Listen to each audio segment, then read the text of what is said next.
വാർത്തകളിലേക്ക് പോകുന്ന മുമ്പ് കൂടുതൽ കായിക വാർത്തകൾ അറിയാൻ ഈ ചാനൽ സബ്സ്ക്രൈബ് ചെയ്യുക.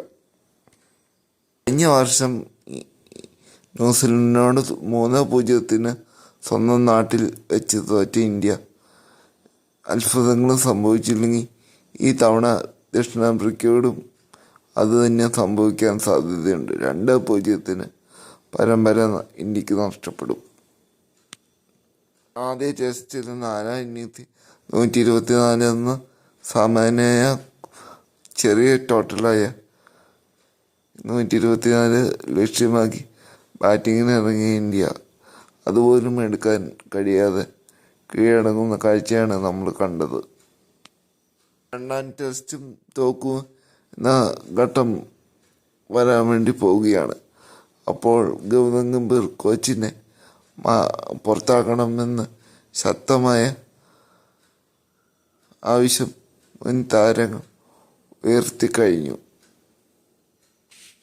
മാത്രമല്ല, സോഷ്യൽ മീഡിയയിലും ഇന്ത്യൻ കാണികൾ ഈ ആവശ്യമാണ് ആവശ്യപ്പെടുന്നത് ഇന്ത്യ മാനേജ്മെൻറ്റിനോട്.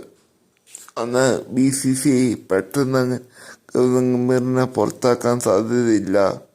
കാരണം 2026 T20 ലോകകപ്പ് വരാനിരിക്കെ ഇങ്ങനെ ഒരു തീരുമാനം എടുക്കാൻ BCCI സാധ്യതയില്ല. 2020 ലോകകപ്പ് കഴിഞ്ഞ ഗൗതം ഗംഭീറിൻ്റെ കാര്യത്തിൽ ഒരു തീരുമാനം BCCI എടുക്കൂ. എന്നാൽ രണ്ടാം ടെസ്റ്റിലെ 3-ാം ദിവസം ആയ ഇന്നലത്തെ കാര്യത്തേക്ക് വന്ന ആദ്യ സെഷനിൽ തന്നെ സൗത്ത് ആഫ്രിക്ക ഇന്ത്യക്ക് മേൽ സമ്പൂർണ്ണ ആധിപത്യം നേടിക്കഴിഞ്ഞു. ആദ്യം മികച്ച രീതിയിൽ ബാറ്റ് ചെയ്ത് ദക്ഷിണാഫ്രിക്ക ബൗളിങ്ങിനും ഇന്ത്യയെ ബാക്ക് ഫുട്ടിലാക്കി. ദക്ഷിണാഫ്രിക്കയുടെ ഒന്നാം ഇന്നിംഗ്സ് സ്കോറായ 489 മറുപടി പറയാൻ ഇന്ത്യ ഇറങ്ങി. ഇന്ത്യക്ക് ബാറ്റിംഗ് തകർച്ചയാണ് നേരിടേണ്ടി വന്നത്. ടോപ്പ് ഓർഡറിൽ ജയ്സ്വാളിനല്ലാണ്ട് ആർക്കും തിളങ്ങാൻ കഴിഞ്ഞില്ല. കുൽദീപ് യാദവിൻ്റെയും വാഷിംഗ്ടൺ സുന്ദറിൻ്റെയും ചെറുത്തുനിൽപ്പാണ് ഇന്ത്യനെ 201 എത്തിച്ചത്. പാലറ്റത്ത് അവർ കാഴ്ചവെച്ച പ്രകടനമാണ് ഇന്ത്യനെ 201 മാന്യമായ സ്കോറിലെങ്കിലും എത്തിച്ചത്. 258 റൺസിൻ്റെ ഒന്നാം ഇന്നിംഗ്സ് ലീഡിലും ഉണ്ടായിട്ട് ഇന്ത്യനെ ഫോളോ ചെയ്യിക്കാതെ ദക്ഷിണാഫ്രിക്ക ബാറ്റിങ്ങിന് ഇറങ്ങുമായിരുന്നു.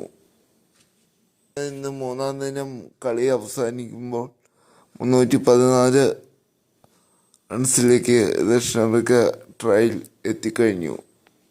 ദക്ഷിണാഫ്രിക്ക കൂറ്റൻ ലീഡിലേക്കാണ് പോയിക്കൊണ്ടിരിക്കുന്നത്. 5 ടൈം ആകുമ്പോഴത്തേക്ക് ഇന്ത്യ 127 എന്ന പരമതാപകരമായ സ്ഥിതിയിലേക്ക് കൂപ്പുകുത്തി വീണു. വിക്കറ്റ് വീഴ്ത്തിയ മാർക്കോ ജോൺസനാണ് ഇന്ത്യയെ തകർത്തത്. കൂടുതൽ കായിക വാർത്തകൾക്കായി ഈ ചാനൽ സബ്സ്ക്രൈബ് ചെയ്യൂ. 4-ാം ദിവസത്തെ കളി വിലയിരുത്തിക്കൊണ്ട് നമുക്ക് വീണ്ടും കാണാം.